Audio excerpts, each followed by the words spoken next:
بسم آبن ولدن منفس قدسن حدا أملاخ آمين كاب እግዚአብሔር አቦና ካብ ጎይታና ኢየሱስ ክርስቶስ ጸጋን ሰላምን ንዓኻትኩም ይኹን እንኳዕ ንመበል 12 ዓመት ናይ ቃል ኣዋዲ ዓመታዊ ጉባኤ ብሰላም ኣብጽሕኩም ኣብጽሕና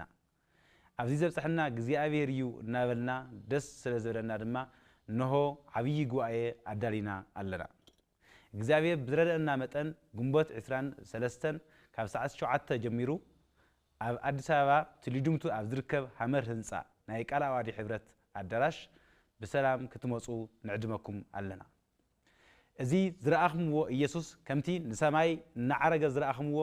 ከምኡ ኢሉ ድማ ክመጽእ እዩ ግብረ ሐዋርያት ምዕራፍ 1 ቁጥሪ 11 ጎይታና ኢየሱስ ክርስቶስ ብዝሃበና ሕያው ለኾነ ቃሉ ንግልገለሉ ናይ እግዚአብሔር መንፈስ ብዝበዝሕና ጸጋው ተታት ድማ ንእግዚአብሔር ተመሊስና እናምልኸሉ ዓብይ ጉባኤ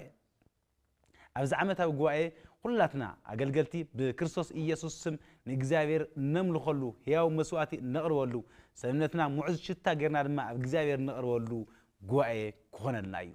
ኣብ መላእ ዓለም ትርከቡ ኣብ ሁሉ ኣጥያታት ዘለኹም ኣሕዋትና እንኳዕ ናብዚ ዓመታዊ ጉባኤ እዚ ብሰላም ኣብጽሕኩም ኣብጽሕና እናበልና ብሰዓቱ እግዚአብሔር ብዝረደአና መጠን ሁላትና በአካል ክንርከብ ድማ ንዕድመኩም ኣለና